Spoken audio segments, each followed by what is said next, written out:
B-17s arrive, and like America itself, find itself in a war that had not yet been declared.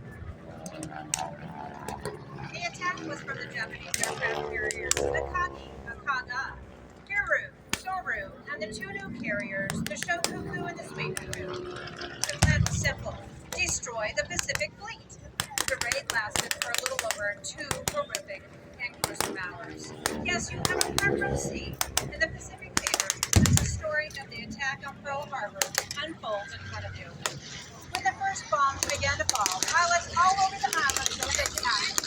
As we were revealed, Lieutenant Philip Russell woke to the sound of bombs, jumping out of bed, strapping on a .45 caliber pistol over his purple pajamas. See all aircraft on the flight line appeared to be wingtipped on alert for days, with guns loaded, except for this Sunday morning. They were unloaded to prevent mishaps.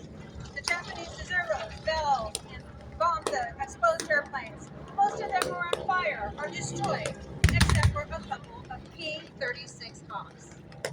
Rasmussen was joined by 4 more P-36 pilots: Lewis Sanders, Harry Brown, Vernon Sterling, and Malcolm Moore.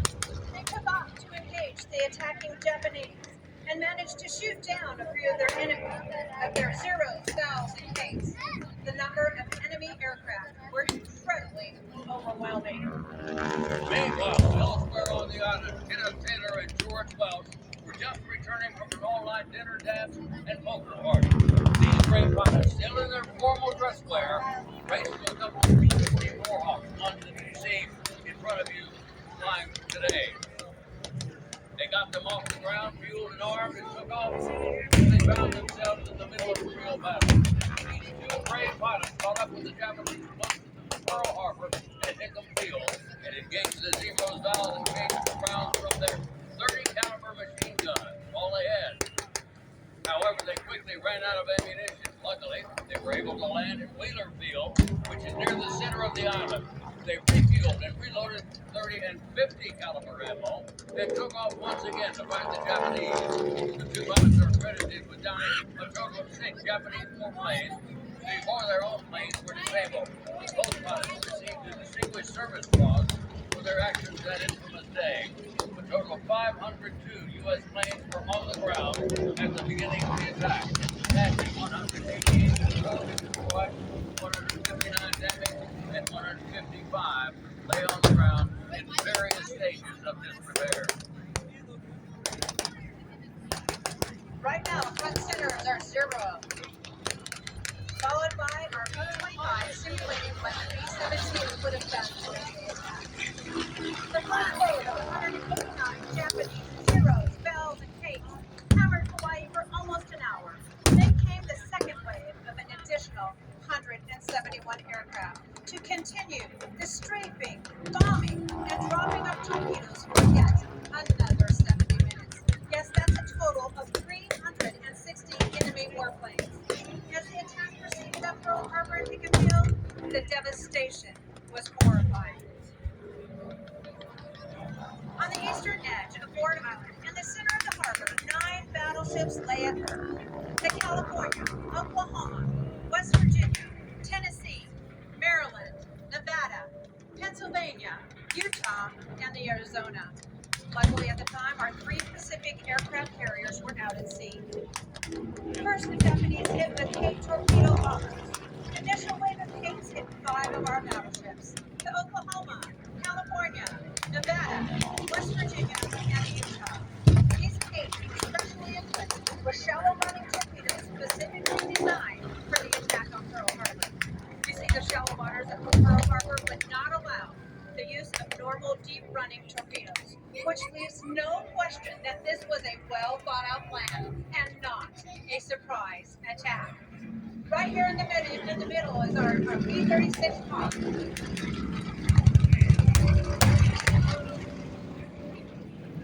As you see, the going in from the right. Remember that they're bound dive bombers armed with 1,700 pounds of armor-busting projectiles, originally made for 16-inch battleship guns, but converted to aerial bombs. The These planes dived down on Nevada and Arizona, and aircraft fire veered the valves away from the Nevada in the first wave, but unfortunately the Arizona wasn't that lucky. A bomb stabbed the Arizona through her forward magazine and exploded, touching off more than 1 million pounds of gunpowder. Sailors on the Nevada watched in horror as the Arizona jumped 20 feet into the air and broke into two pieces, forever in traffic 1,178 American servicemen in an underwater tube. The ship sank in less than 3 minutes.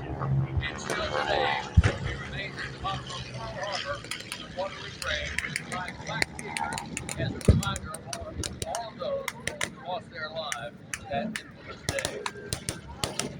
There's one of our Navy real bombers struck a center right now. At Marine Corps Air Station Ewa, Private First Class Melvin Thompson was on guard duty when 9 Zeros attacked the base. He stepped out of his guard shack, he drew his .45 caliber pistol, and began firing on enemy planes. A Japanese pilot, Yoshio Shiga, saw Thompson firing back at him. Years later, Shiga remembered Thompson's tenacity and fighting spirit, describing the lone Marine as the bravest American I've ever seen. All over the island, soldiers were bringing weapons to bear and fight anything they could get working. Their .45 caliber pistols are spring-filled rifles, just like you see the guys racing up and down in front here. In some cases, our soldiers were able to get 30 and 50 caliber well-fed machine guns into action, bringing down numerous marauding Japanese Zeros, Valves, and Cakes. Our ground reenactment of the surprise Japanese attack is being performed by the 6th Cavalry from right here in the Houston area. Meanwhile, at Bellows Field on the northeastern coast of the island, 4 U.S. Army pilots were racing to their B-40. Unfortunately, Japanese Zeros appeared at the same time and started scraping runs. One B-40 pilot was killed as he stepped into his cockpit. 2 other B-40s were shot down just as they got off the ground. The flight of 12 B-17s coming from the mainland finally arrived and were immediately attacked by the Zeros. Unfortunately, in all the confusion, you can understand the B-17s were shot at by foe and friend. The frightened crews landed wherever they could, one of them in a pineapple field not far from Lincoln Field. One B-17 pilot, a Major Landon, trying to land, said, "What a hell of a way to enter a war. Out of gas, unarmed, and no place to land." Amazingly, 8 of the B-17s actually made it to Hickam Field. Joy Miller's skin color limited him to the role of cook aboard the West Virginia. But when the ship was struck by multiple bombs and torpedoes, awestruck by what he was seeing, he jumped into action, fearing wounded men to safety, including his captain. And without any weapons training, he manned one of the 50 caliber machine guns himself until it ran out of ammo, and he was ordered to abandon ship. He was successful in bringing down 2 Japanese warplanes, as well as saving countless lives. This war hero was awarded the Navy Cross. At the conclusion of the surprise Japanese attack on Pearl Harbor, more than half of America's entire naval fleet had been destroyed or damaged. Nearly 2,400 Americans were killed, over 1,200 wounded, and at the time, 960 people were missing. 188 aircraft were destroyed, 159 damaged. Just 155 aircraft lay on the ground. 2 battleships were destroyed, 3 light cruisers, 3 destroyers, and a total of 6 battleships damaged. Our greatest naval base lay in ruins, along with our complacency.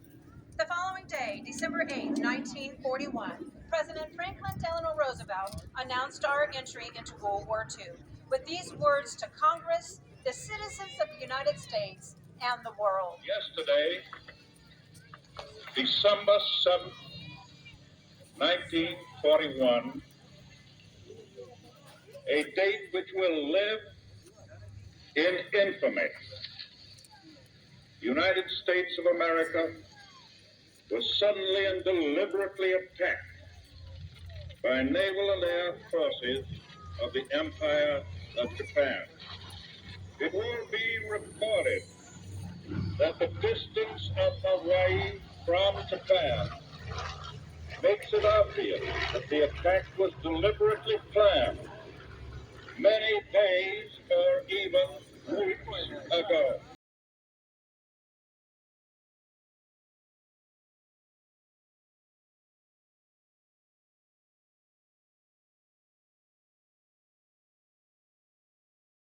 no matter how long it may take us to overcome this premeditated invasion. The American people in their righteous might will win through to absolute victory. Admiral Yamamoto, the mastermind of the Japanese attack on Pearl Harbor, said, "I fear all we have done is to..." For our freedom today. We salute them all, past, present, and future. Get your cameras ready for a final salute to everyone here at Wings Over Houston's 40th anniversary.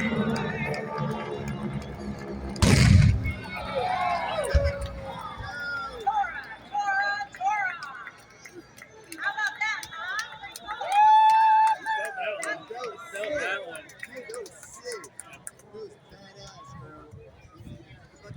Led by Gordon Webb from Springport, Michigan, and his team from across the United States. Jim Poole, 0111, Patrick Hutchins from Bayou Vista. 0113 is flown by Mike Anderson from Muskogee, Oklahoma. Following Mike is Ron Wright at 0112, a 34-year veteran. He's from Huntsville, Texas, just up the highway. Okay, here's our special K 313 with Daniel Rathman from Liberal, Kansas, and Jim Shirley from Overland Park, Kansas. K356, Miles Turner from Fort Worth, Texas, backseated. Mike Hastings from James, Oklahoma.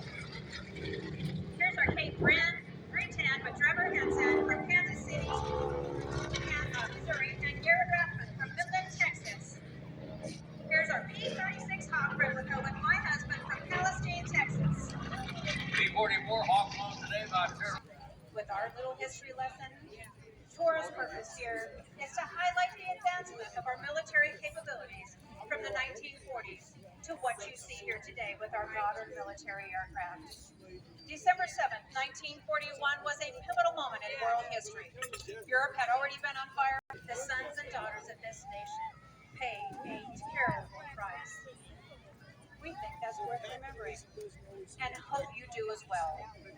Lest we forget, freedom is not free. Tora Tora Tora is part of the Commemorative Air Force, an organization dedicated to preserve in flying condition one of every American military aircraft that served the U.S. during World War II. All of our team members are volunteers, and we love what we do. Tora has been flying air shows for 52 years. We would love for you to follow us. Now, after Japan's attack on Pearl Harbor, President Roosevelt demanded that the U.S. military find a way of striking back directly at Japan. The only possible method was with carrier-borne aircraft, but standard naval planes had too short a range. Carriers launching them would have to sail dangerously close to Japan's well-defended coast. Instead, a special unit of U.S. Army Air Corps B-25 Mitchell bombers, far larger than naval aircraft, was trained under Colonel James Doolittle to take off from the carrier USS Hornet. They were to drop bombs on Japan and then fly onto land in areas of China, controlled by the pro-Allied nationalists. Doolittle and his 16 bombers took off successfully on 18 April. No mean feat for aircraft laden with bombs and fuel. Because the naval force had been spotted by the Japanese, the launch was made 650 miles from Japan instead of the planned 400 miles. The bombers arrived over Japan in daylight but suffered little damage from enemy action. Almost all succeeded in bombing Japanese targets, most in Tokyo, but also in Kobe, Yokosuka, and Osaka. After the attack, all the aircraft ran short of fuel, one diverted to land in Soviet Russia. The other 15 headed for nationalist China, but had to abandon plans to land at an airfield. Instead, crash landing or bailing out. All the aircraft were lost, but only 3 crew members were killed, while 8 fell into the hands of the Japanese, who subjected them to torture and starvation. Now here's a unique Texas connection to the Doolittle Raid. 13 of the 80 Doolittle Raiders were from Texas, more than from any other state in the Union. One pilot, Dean Hallma, was captured and executed by the Japanese. The brave Texans were inducted into the Texas Aviation Hall of Fame in 2001. Ladies and gentlemen, the B-25 in front of you.